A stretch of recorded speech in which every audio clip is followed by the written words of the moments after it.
Más allá de la noticia, Notimundo Estelar en FM Mundo, con María del Carmen Álvarez. Nos acompaña el ingeniero Rodrigo Gómez de la Torre. Él es representante de los empleadores en el Consejo Nacional de Trabajo y Salarios. Ingeniero, muy buenas tardes y gracias por acompañarnos. Le saluda María del Carmen Álvarez. María del Carmen, buenas tardes, noches ya. Grato saludarla. Saludos a todos los radioescuchas de internautas. Lo dije hace un momento, una promesa del presidente de la República, una promesa de campaña, lo obliga a subir el salario ahora a $450, 25 más que el año, que este año, que el 2022 para el 2023. Pero ¿qué significa esto realmente para el sector productivo? A ver, yo creo que es importante, y lo estaba escuchando al ministro de Economía y Finanzas, a Pablo Arosemena, y en verdad era algo previsible que el presidente iba a cumplir su promesa de campaña en este ámbito. Así es. Sin embargo, también tenemos un sinnúmero de promesas de campaña en materia de reformas laborales, sea esta a través de acuerdos o a través de cambios de ley, que están todavía pendientes.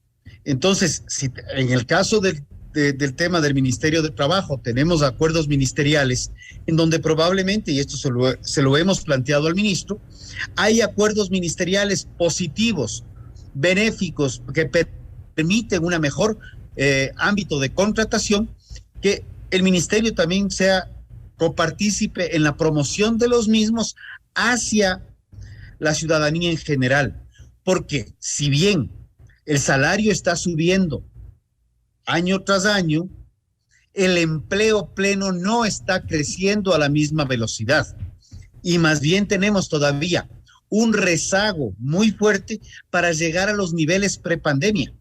El último dato que nos entregaron en el Consejo es del 35%, pero eso implica que hay un 65% de ecuatorianos dentro de la población económicamente activa que no tienen un empleo y que por ende no tienen un salario. Entonces no es solamente un tema de salarios, es un tema de empleo también.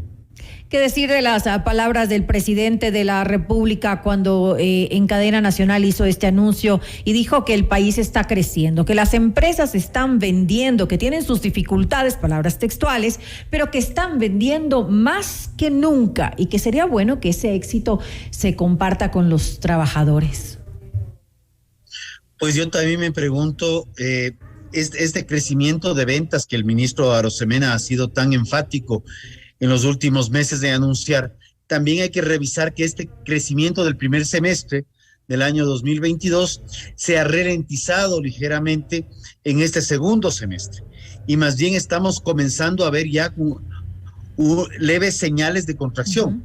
El sector agrario, particularmente voy a hablar del sector lácteo, ya está viendo una reducción en la compra del producto a los productores, ya está viendo una potencial reducción de precio a los productores, pese a que hay una ley que habla de la fijación de precio de la leche. Y cuando vemos de estas realidades que no son de escritorio, sino son de la vida real, ya la situación se complica y obviamente el sector formal productivo se ve abocado a incrementar los salarios cuando por otro lado su producto, su producción se ve abocada a reducir los ingresos por temas externos. De igual manera estamos viendo el sector internacional, quienes nos compran los productos de agroexportación, que también se ven presionados por un ámbito internacional de contracción de precios. Entonces, esto de aquí no es tan claro. Yo creo que hay que ser muy cautos y si bien el año pasado ya reconocimos el compromiso de campaña que lo reconocemos este año también, pero nuevamente hacemos notar que tenemos un pendiente y a nivel del Consejo Nacional de Trabajo, este año, ya terminándose 2022, prácticamente reuniones para tratar los temas reales, pragmáticos, de día a día de la generación de empleo, no hemos tenido ningún tipo de reuniones y más bien por el contrario, hemos vivido las mesas del chantaje, que les denominan mesas de diálogo, en donde ante los caprichos de un par de dirigentes de la CONAIE quieren condonación de créditos, quieren subsidios, para algunos y no para todos, quieren un sinnúmero de temas. Al igual que hoy día ya hemos leído los anuncios de movilizaciones por parte del Frente Unitario de Trabajadores, porque tampoco les gusta los $25, que tenían que ser 75. Y la gran mayoría de ecuatorianos que quieren trabajar y que buscan un empleo y buscan un empleo seguro, ¿dónde están? ¿Quién se acuerda de ellos? ¿Quién se acuerda del 95% de las empresas y empleadores que representan, que son MIPYMES, que están viendo si pueden contratar a alguien más o si no tienen que embarcarse a ver cómo los propietarios trabajan 12, 15, 18 horas diarias para sostener su emprendimiento y mantener a sus familias ante la excesiva rigidez de un código laboral completamente caduco? ¿Qué debería entonces haber pasado con el salario para el 2023 según su criterio? En términos, aquí el problema no es el criterio ya, lamentablemente, María del Carmen. El año pasado, inclusive en reuniones en el ministerio, les planteamos, estamos de acuerdo en los $100 en 4 años, que no necesariamente tienen que ser 25, 25, 25. Trabajemos la reforma laboral para poder generar empleo, generar facilidades para que se contrate más y obviamente también facilidades para los empleadores y así poder subir salarios más fácilmente y medir también el ámbito de productividad laboral, porque no podemos tampoco desconocer que quien paga los salarios no es pues el Espíritu Santo, con todo respeto a la religión, pero es el producto del trabajo, de la producción, el producto de las ventas, el producto de todo esto. Y hay empresas que están creciendo, pero hay otras que todavía están viendo, y creo que son una buena mayoría, que todavía están viendo cómo sostenerse y tratar de salir adelante de unas cuentas que están todavía pendientes de pago, en donde sí hay problemas todavía. Ahora que usted habla justamente de que se debe trabajar en la reforma laboral, que obviamente es necesario para que de alguna manera existan más plazas de empleo en nuestro país. Sin embargo, parte de la discusión siempre ha sido el poder tener una reforma que haga que esta ley sea más flexible, como en otros países también. Es necesario poder abordar este tema. Sin embargo, siempre hemos visto que hay quienes se oponen porque piensan que con esta flexibilización lo que se hace es atropellar los derechos de los trabajadores. ¿Qué decir ante esto? A ver, primero, jamás se ha hablado de precarización, jamás se ha hablado de atropellar derechos, sino por el contrario. Siempre se ha trabajado desde el Consejo en buscar cómo otorgar derechos a un mayor número de ecuatorianos. Hay ciertos dirigentes en el ámbito sindical que se oponen a todo. Claro. Están en contra, los están en contra los están a favor, en contra por un acaso. Pero ya hemos trabajado el tema. Necesitamos jornadas más flexibles, respetando las normas de la Organización Internacional del Trabajo. Un techo de hasta 12 horas diarias, un techo de hasta 40 horas semanales. Se pueden trabajar 3 días y medio. Se puede trabajar mínimo 24 horas de descanso continuo obligatorio, determinado también por la OIT. Trabajar por 6 días un menor número de horas. Y así podemos generar más espacios que también se combinen entre los requerimientos y necesidades de los empleadores, indistinto el sector, al igual que los intereses de los trabajadores. Tenemos el tema de los emprendimientos. Un emprendedor que está arriesgando plata, persona, patrimonio, se endeuda, y una deuda carísima en el Ecuador, porque las tasas de interés no han bajado, más allá de que haya créditos puntuales que está otorgando la banca pública, que se endeuda. El momento que contrató a alguien, al día 93, 92, el contrato se convierte en indefinido con una estabilidad mínima de 3 años. Démosle un espacio a ese emprendedor que está arrancando para que los emprendimientos que muchas veces no llegan a cumplir el año, no tenga, además de todas las deudas, patrimonio y demás que ha invertido, una demanda por despido intempestivo, cuando no es que lo despidió, quebró. Revisemos la famosa jubilación patronal. Jubilación patronal que en este momento se otorga a un trabajador luego de 20 años continuos o discontinuos de estar con el mismo empleador. ¿Quiénes acceden el día de hoy? 4% de la población con empleo. 4%. ¿Por qué no cambiamos esa estructura arcaica y creamos un sistema de jubilación patronal en donde haya un aporte a una cuenta individual que se haga desde el mes 1? Entonces, el trabajador está 3 meses en una empresa, 2 años en otra, 3 años en la siguiente, 6 meses en la subsiguiente, y mes a mes se sigue creciendo este fondo que a los 25 años de aportes, pues va a tener un fondo seguro. Y vamos creando derechos para todos, en lugar que queden derechos que más parecerían privilegios para unos pocos.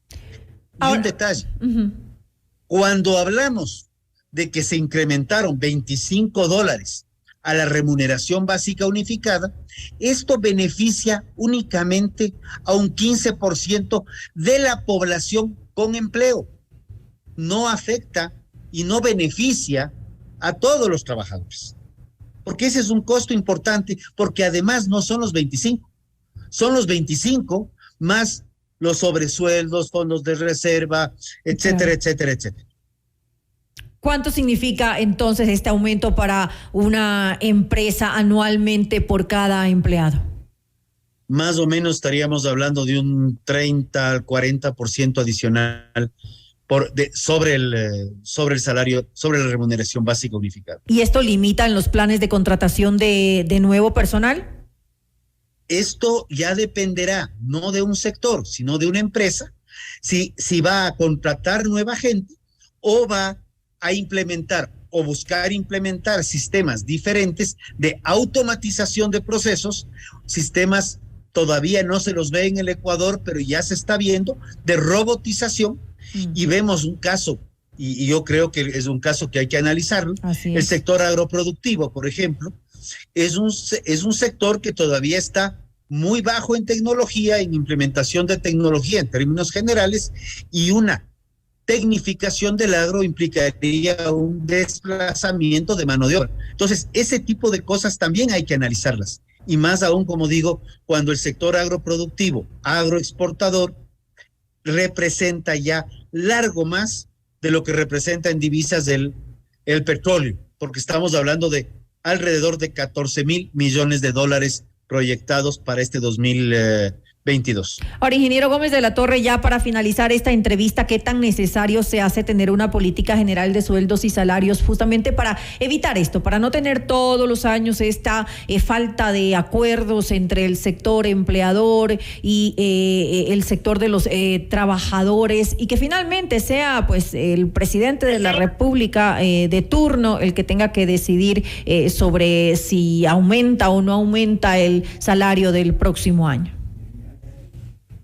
Bueno, el presidente no es quien aumenta los salarios. El presidente, tal cual consta en el decreto ejecutivo 611, instruye al ministro de Trabajo, que es el que firma el acuerdo ministerial sobre el incremento salarial.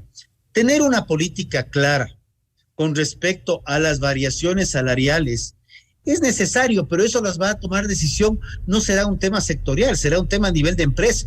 Habrá empresas que podrán subir más, habrá empresas que tengan mejor productividad, y yo creo que ese es un rubro fundamental. Tenemos que analizar el tema salarial en función de productividad laboral y no solamente en función de decisiones políticas del gobierno de turno. Es decir, que eso dependa de cada empresa, que no sea un tema obligatorio. Así sería como se lo manejaría. Es que es así.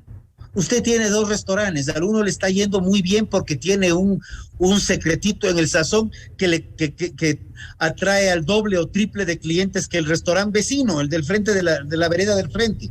El uno podrá contratar 5 trabajadores más y esos 5 trabajadores podrán tener mucho mejores sueldos porque tiene muchísimo mayor clientela que el del frente, que probablemente con los 5 trabajadores que tiene de originales con suerte pueda sostenerse. Y estamos hablando del mismo sector. La misma situación en el ámbito comercial. Tenemos que analizar que los temas no son transversales, sectoriales solamente. La política de sueldos y salarios sí debería existir en base a unas normas laborales mucho más flexibles, mucho más ajustadas, inclusive a términos de desvinculación laboral. Un mal trabajador no puede ser premiado con una estabilidad laboral eterna. Cuando un buen trabajador se ve abocado a problemas y más bien está viendo cómo se va de una empresa y buscar otras oportunidades en otra. Esa flexibilidad, no solamente en jornadas, sino en movilidad laboral, debe ser completamente natural, como la tienen países del primer mundo. Solo en el Ecuador tuvimos un presidente que se le ocurrió que el trabajo por horas tenía que ser prohibido constitucionalmente. ¿Qué nivel de trasnoche tenía este hombre? ¿O qué suerte tuvo que nunca tuvo que trabajar por horas cuando estaba en la universidad? Cuando eso se lo hace en otros países del mundo. Le quiero agradecer al ingeniero Rodrigo Gómez de la Torre, representante de los empleadores en el Consejo Nacional de Trabajo y Salarios, por habernos acompañado en este espacio informativo. Grato gusto estar acá. Abrazo a todos. Muy buenas noches.